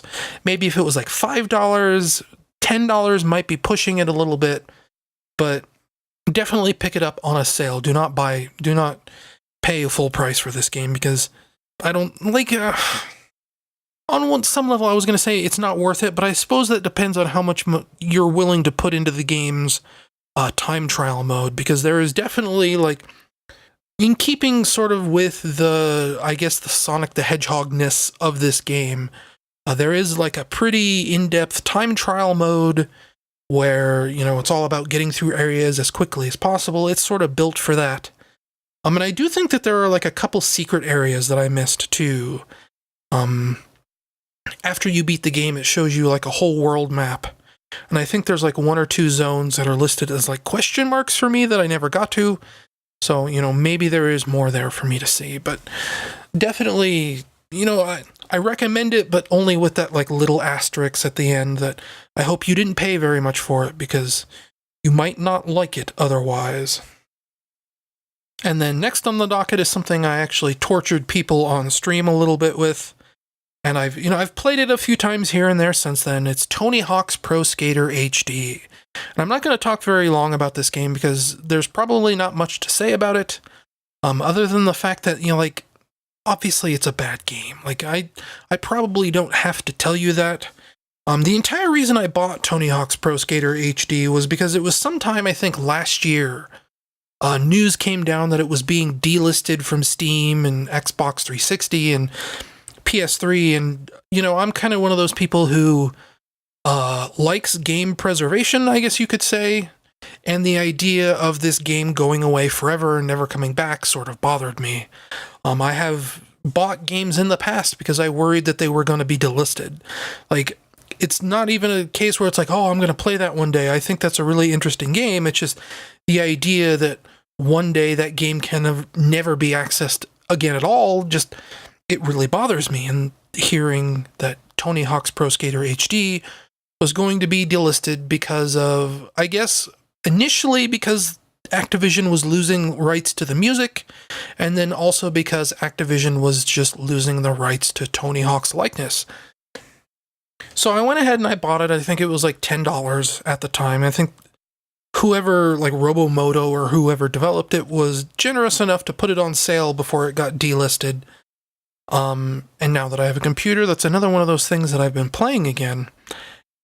And when Tony Hawk's Pro Skater HD originally came out, I guess if you don't know what it is, it's sort of, it takes areas from old Tony Hawk games and updates them with HD visuals, and is supposed to be this, this HD collection of all your favorite Tony Hawk moments, and that does not end up being true. I wasn't like super familiar with the Tony Hawk franchise when this originally came out, so I wasn't really equipped to complain about the game back then. When Pro Skater HD came out, I think the only Tony Hawk game I'd ever really played at length, back again when I first got my Xbox 360, I borrowed my cousin's copy of Tony Hawk Project 8, which is, true to its name, the 8th Tony Hawk Pro Skater game. And I found Project 8 to be like super difficult, hard to get into. I still ended up almost finishing that game. I'm not entirely sure how. I was never very good at it. I wasn't a big fan of the Pro Skater games back then, and Project 8 never really clicked with me. I didn't hate it, but it just seemed like the sort of game that was designed for people who were already fans of the Tony Hawk franchise. It did not really accommodate me, the person who was only just now getting into the Tony Hawk games, at the 8th one. And I think that was really, part of what really flushed that franchise down the toilet is that they just started making Tony Hawk games for the really hardcore Tony Hawk fans, and they forgot about everyone else. But, for years, that was the only Tony Hawk's Pro Skater game I'd ever played. And now, since I bought Tony Hawk HD, or Pro Skater HD, because I don't like saying Tony Hawk HD, I've gone through and I've played Tony Hawk's Pro Skater 2 and then 3. And technically I played 3 before I played 2. I actually played Tony Hawk's Pro Skater 2 just a few months ago. I think I was playing it on my laptop as we were actually starting to leave Colorado. It was, that recent, within the last, say, 9 months. So, now, after having almost completed Tony Hawk 3 and then Tony Hawk 2, I'm much more, in tune with what that series feels like at its peak, and Tony Hawk's Pro Skater HD is such an embarrassment. Oh my gosh. The physics in that game are a disaster. I cannot believe Robomoto thought this is what people wanted from a Tony Hawk game. You feel so slow in that game. It feels like you never get enough speed. And you grind really slow, you move really slow. And if you know Tony Hawk, you get more speed by completing tricks. And the more tricks you complete, the faster you go, the more air you get off of half pipes so you can do even more tricks. And this is how you chain together these huge trick combos is, one trick, get speed, launch up, 2 tricks, get speed, launch up, 5 tricks, things like that. And you just keep going faster and launching higher and over again. That does not feel like something that happens in Tony Hawk Pro Skater HD. It feels like you are underwater.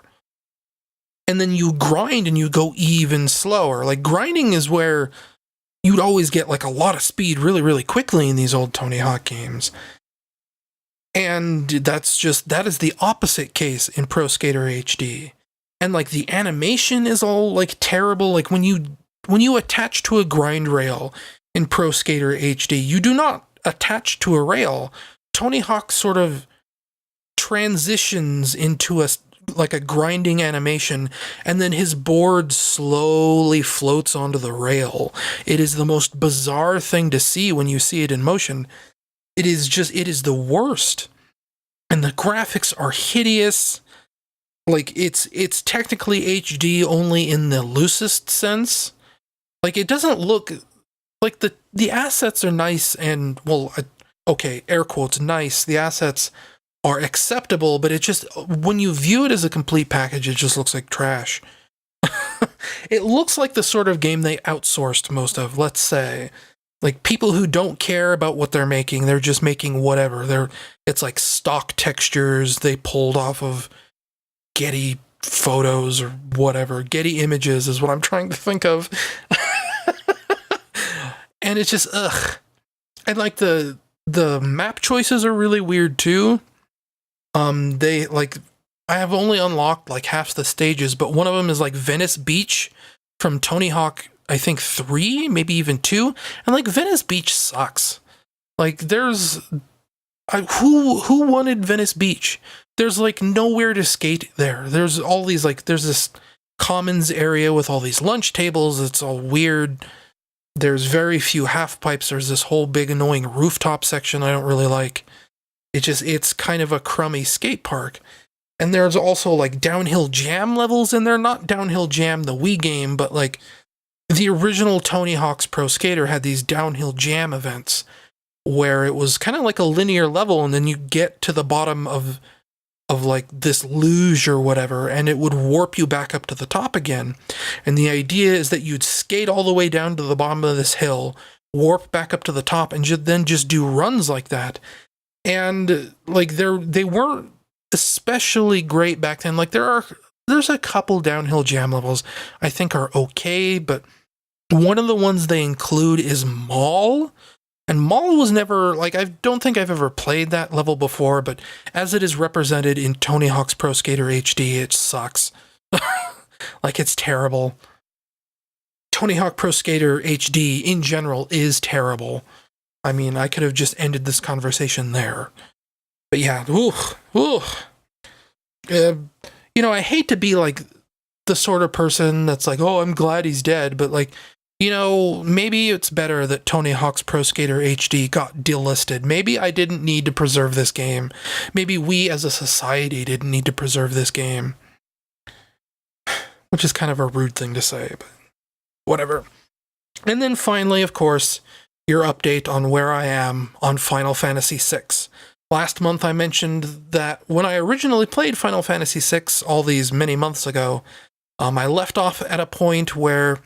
So early on in the game, there's a point where you're on this raft, and everyone gets split up and they go in different, like, side quest areas. Like, Sabin, Edgar's brother, goes off in one direction, Terra goes off in another direction, Locke goes off in another direction, and you kind of get this point where you can choose who you want to play as. You can either play as one or the other or the other. And I've reached that point in the story now. I think last month when we talked... I was just about to fight Ultros, the octopus. And I fought Ultros, I beat him, and now I've gone through 2 of the 3 stories, 2 of the 3 branches. And I think the complaints I had about Final Fantasy VI last month still kind of hold true.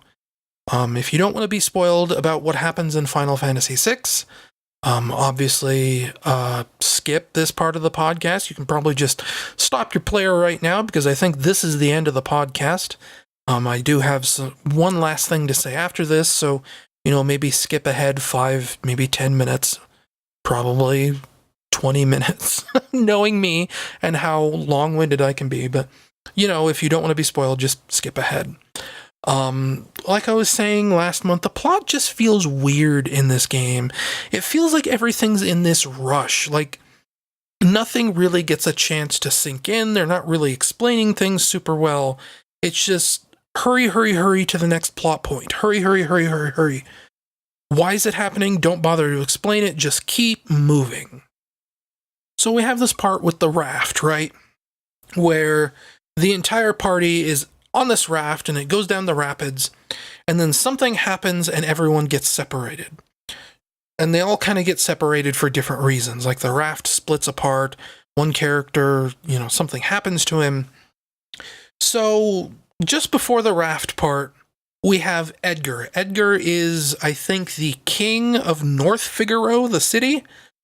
And one of the things Edgar talks about is having a brother named Sabin. Sabin? I think it's Sabin. I've always said Sabin. It's probably actually Sabin, knowing how weird Final Fantasy can be with pronunciation. But Edgar's talked about, having this long-lost brother who left home when he was a little kid. He hasn't seen him for like 10, 15, 20 years. And then, he's super distraught about this. he's like, oh, boo-hoo, I miss my brother. Where's my brother? We were so close, but he was always such a hothead or whatever. And then out of the blue, you just run into Sabin, like on this mountaintop. And he's like, oh, hey, brother, what's up? And Edgar obviously is overjoyed to reunite with his brother. And they have this like big moment where it's like, oh, how you doing? How you been? This mountaintop, huh? And then, flash forward 15 minutes later, Sabin, Edgar, Tara, Locke is off doing something else. It's Sabin, Edgar, Tara, Bannon. They're all on this raft together. And they're fighting Ultros, the octopus. And Ultros is just this random boss that shows up out of nowhere. He doesn't really introduce him. You don't know his motives. He's just this octopus that hangs out on Whitewater Rapids for some reason. And you beat on Ultros enough that he goes under the water. And you're like, oh, he's just hiding. He's waiting to attack us again. And Sabin's like, I'm going to go beat him up. And he jumps in the water. Sabin almost dies. Like, I think it's implied that Ultros holds him under the water for a little while until he almost drowns. And then Sabin goes shooting out of the water with such force that he actually like clears a mountain range. And it's supposed to be like this, what's going to happen to Sabin? And then Edgar's just kind of like, yeah, whatever. This long-lost brother that he only reunited with maybe a half an hour ago had this big, heartfelt reunion, and then he's just like, yeah, whatever. He's on his own now. Bye. And it's like, what? That doesn't make any sense to me. It's this weird disconnect. And then, like, weird moments like that are actually starting to pile up. There's another, like, part when you pick to play as Sabin in the selection screen where, of course, there's this famous scene where you get trapped on the Phantom train, and it's this train that takes you to the afterlife. And if you really like stop and think about the Phantom train sequence, why is it in the game? What does it mean for anything in this world? Like, it feels like this old Japanese fairy tale that they just sort of crammed in the middle of this game that doesn't really like mean anything. Like, it doesn't have any bearing on the plot. It doesn't really provide any character development. It doesn't relate to the Empire in any way. It doesn't relate to the war in any way. It's just this random sequence in the middle of nowhere that doesn't affect anything. It's just, oh, hey, there's ghosts now, and you're on this Phantom train, and you get to suplex the train, and, like, that's cool. That's a cool thing to do, but it doesn't mean anything. It doesn't add anything to the story. It just sort of wastes time.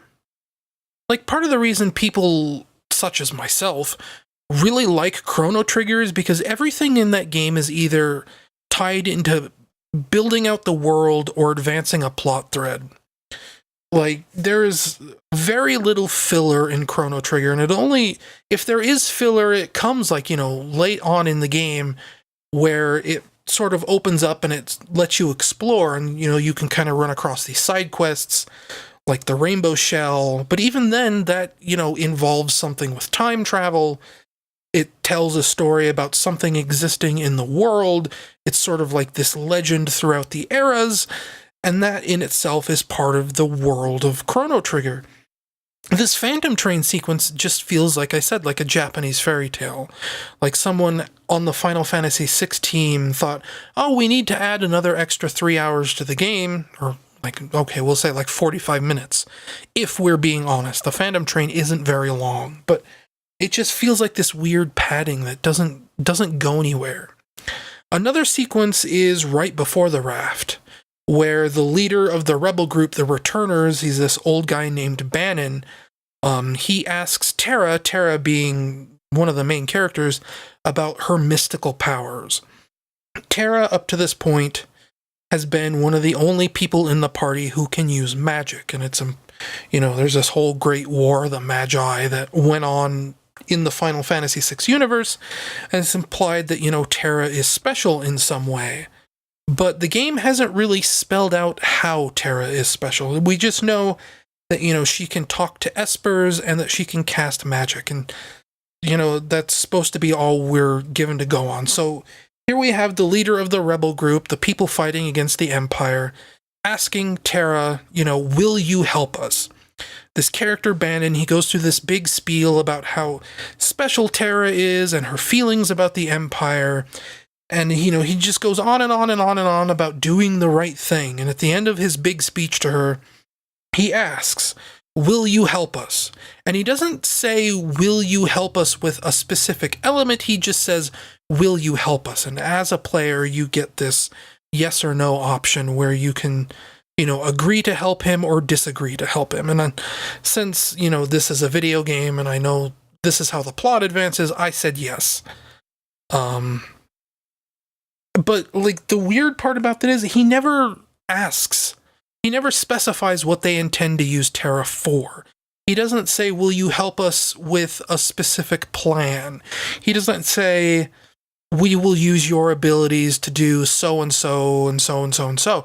He just asks her this vague question of, will you help? And, that's not, terrible, but it's one of those things that kind of bugs me. It's one of those things that just feels like it's not explained enough for me.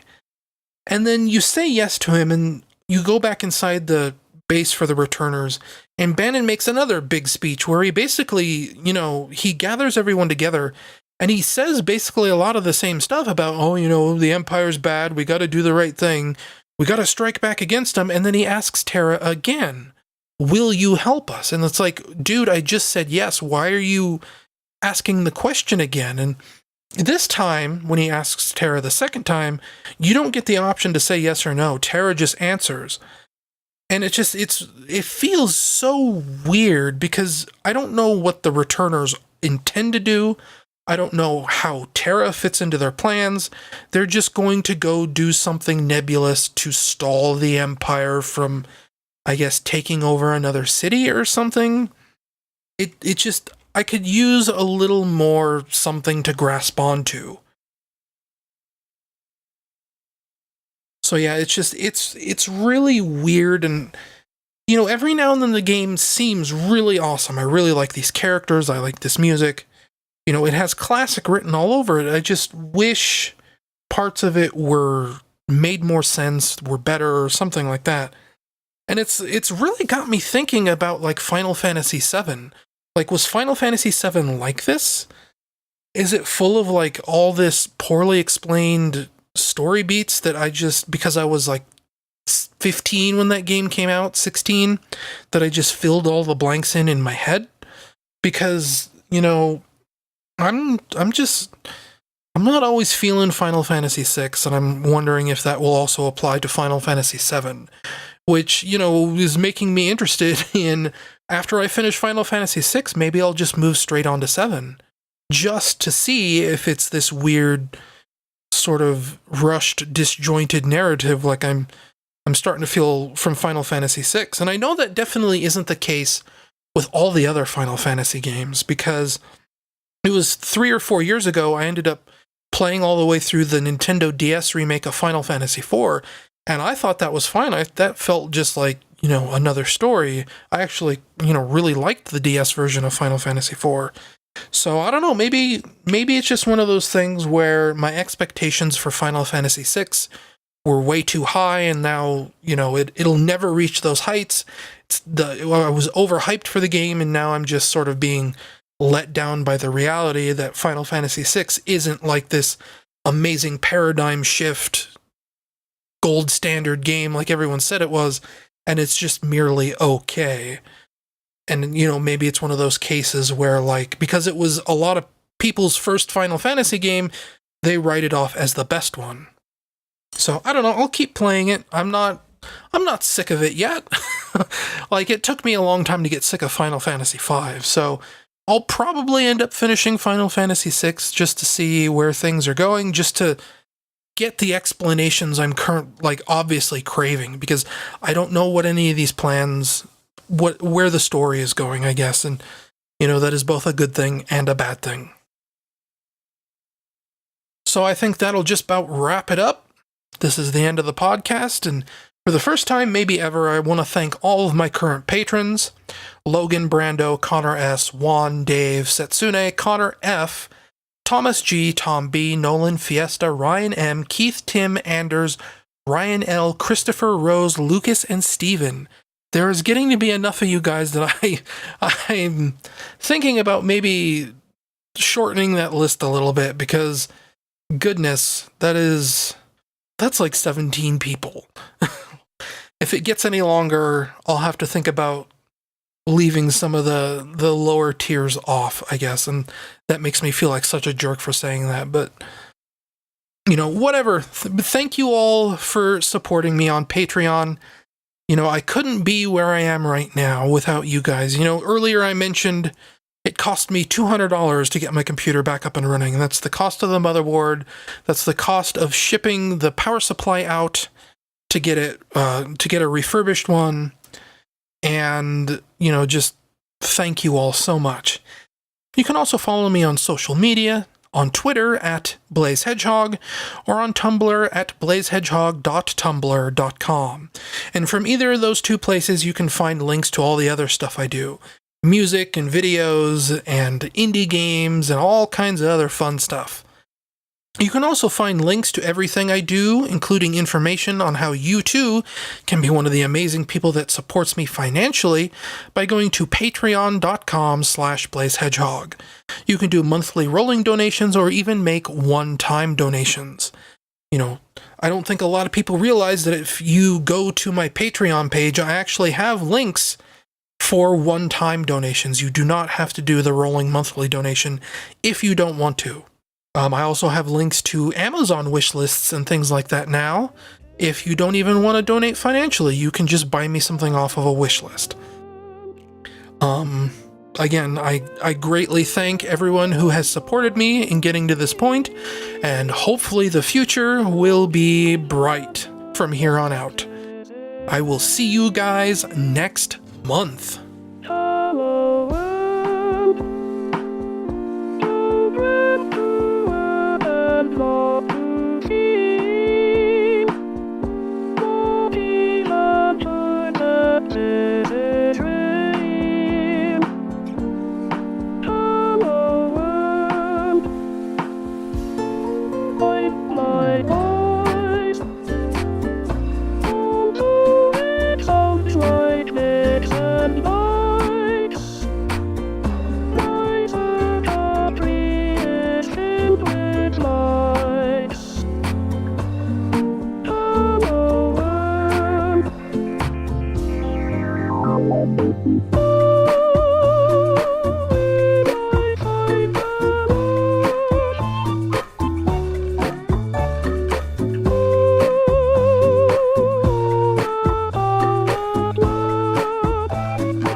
Dream.